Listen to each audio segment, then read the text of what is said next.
What's good, YouTube? We're gonna do the top 5 centers in the NBA, and this was a little bit more tougher because we got a lot more Yusuf Nurkic, Andre Drummond. You have Jokic, you have Karl Anthony Towns, DeMarcus Cousins, Enes Kanter is one of my favorite players in the league. It's a lot of great centers that's coming up. You got Vucci, Nikola Vucevic. So there's a lot of centers that's stepping their game up and playing better, but it's only 5 of them that can be at the top. Dwight Howard, that's another honorable mention. They didn't make the list. I'm going to start off from top to bottom. Number 1, DeMarcus Cousins. He's the best all-around center so far. I do think Karl Anthony Towns is going to surpass him. Sometimes Anthony Davis plays center. Sometimes DeMarcus Cousins plays center. I'm going to keep AD as a power forward. I won't keep DeMarcus Cousins as a center at this point, even though AD is the better rim protector. But as of right now, DeMarcus Cousins was listed as the center. We'll see what happens when they play together for a whole season. And we'll see if Anthony Davis is going to be the center or DeMarcus Cousins, who's bigger and more bulky, is he going to be the center. But he can shoot threes. He can shoot the mid-range. He can post up. He can finish in the paint. He can rebound the basketball. He can shoot free throws at a respectable level for a center. I think Karl Anthony Towns, who's number 2, he's a center. I like him because he can do the same things DeMarcus can, but he's not as good of a three-point shooter, and he's still working on his post-up game, which has really became unguardable because he has those easy hook shots, and he's so long and athletic and mobile that it's hard to guard him for other centers. But the center position is getting more athletic and getting a little bit more harder. And he's still got to work on his passing. I feel like DeMarcus Cousins has passed Karl Anthony. I mean, he's better. He's a better passer than Karl Anthony Towns out of the post and in general. So once he get his passing and once he get his dominance in general, Karl Anthony Towns is second for a reason. I don't really have nothing else. He's just not as good as a passer. He's not good as a three-point shooter. And other than that, Karl Anthony Towns is damn near the best center in the league. Probably next year or this year, he will be the best center. And if he goes back to power forward and let Gorgie Dang be the center, he will be the best center in the league. If it's not this year, it might be next year. But I'm thinking, like, the guy only been in the league for 2 years. This will be his 3rd year. And just like AD in his 3rd year, he was the best power forward. It looked like this year could be the season that we'd be like, dang, he has talent. Jimmy Butler, Andrew Wiggins, Jeff Teague, Gorgie Dang, Jamal Crawford. He has the talent to win. He has the talent to play off of them. He has the players that can take over and help him win games, and he has some athleticism. So this could be the season where Karl Anthony Towns become the best center in the league, and if he goes back to power forward, he'll just be second under Anthony Davis. But he could also pass Anthony Davis. I think it's going to be difficult to do it, but at the same time, he's almost there. He's almost a top 10 player at that, just to be real with you. But number 3, I got Hassan Whiteside. A lot of people say that's too high. I just feel like Hassan can rebound like DeAndre Jordan, if not better, because he did average more rebounds. He can rebound like DeMarcus Cousins. He can rebound like Dwight. He can rebound like Andre Drummond. He's a better offensive player than Drummond. He's a better offensive player at this point than Dwight Howard. He's a better offensive player at this point than DeAndre Jordan, and he's the better rim protector. And I just feel like Hassan Whiteside is better than a lot of centers at this point of his career. You would have asked me this years ago, I would say he's top 7, top 8. This year, he's in the top 3, and he showed that he can help a team win. Because remember, they almost made the playoffs. I know they didn't, but that shows you how good of a player he is, because they don't really have a superstar in Miami right now, and they still almost made the playoffs. And now they only going to be better since you watching him play, and you see what they can do, and you see how great he can be if he don't lose his mind and be a head case. Number 4, this one is debatable, but I just went with Nikola Jokic. He came close to making the playoffs too. Got a season ended by Russell Westbrook. He can post up.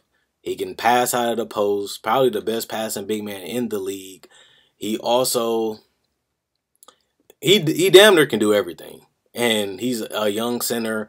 I like the Nurkic too, but right now Jokic looks like he's going to be an all-around franchise center. And they do have the talent around him. They do have the shooters around him to even make it harder for the defenses to stop him, because he can pass to the shooters and he can post up and score virtually anytime he wants to. He has a solid jump shot. He has a solid free throw percentage. So he only can get better at this point, and he's still young, and he's not even close to being in his prime at this point. Jokic, for him to go from an unknown player to a top 5 player at his position, that's very difficult to do. But it's reality. This guy can literally play, and he might be better than Hassan, but Hassan might not be the better passer, but he's the better defender and the better rim protector and the better rebounder. But Jokic got him beat on the offensive end and the passing end. But I still would have to give it to Hassan at 3. I would have to drop Jokic to 4. And number 5 is debatable. Dwight Howard still putting up numbers, still rebounding.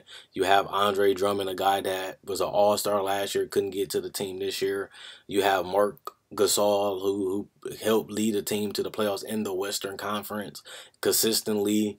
And you have Yusuf Nurkic, you have Enes Kanter, you have DeAndre Jordan, you still have Nikola Vucevic, you have Jonas Valanciunas, you have a lot of players that has improved. Even Steven Adams, for example, you have him too. So Miles Turner can be a top 5 center since he got the ball more in his hand with Paul George gone. He might erupt, but I really would have to go with Rudy Gobert.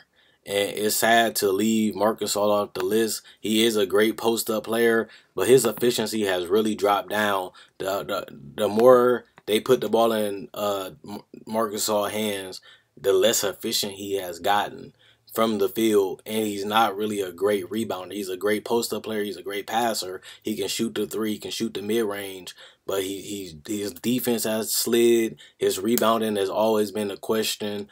Even when he was younger, he's never been a great dominant rebounder, and he's no longer a great defensive player, but he has become a better offensive player than what everybody thought. But then again, he can work with his brother, and Marc Gasol probably is a top 5 center, but I just got to go with Rudy Gobert. The guy he has the athleticism. He has improved in the pick and roll. He can now pass out of the pick and roll. He's probably the best defensive center in the league. He's not as offensively gifted post-up wise and passing wise as Marc Gasol, but he's the better defender, the better rim protector, the better rebounder. And we don't know what the fuck he gonna be this year with Gordon Hayward gone. They gonna have to use Rudy Gobert a lot more, which can help him continue to get better and put up better numbers. This was a career year for Rudy Gobert, and he's only gonna get better from here on out. People had a discussion: should Rudy Gobert be a center? I mean, an all-star. And I feel like he's a better player than DeAndre Jordan at this point, because he is a great rebounder, but he's a better offensive player to me because he can pass the ball out of the pick and roll, and he just knows his role, and he's not a player that demands that much, but he impacts the game so hugely. And I have to give Rudy Gobert full credit on that. His impact on games are nasty, and that's something that we have to continue to give him credit on. But Marc Gasol, he didn't make my top 5 just because he's been on a decline, and he's just not as efficient as other centers because he's not as athletic and mobile as they are. They have better athleticism, which means he struggles a little bit more because he has to try harder to score. So let me know what you guys think in your top 5 centers. Let me know, did I mess up? No Dwight, no Andre Drummond, no Marc Gasol, no Nurkic. But this is just my opinion.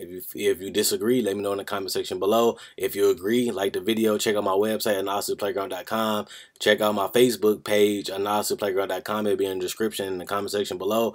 Hope you have fun watching the video, and let me know what you guys think in the comment section below. Quinn Wade, Basketball Analysis, signing out.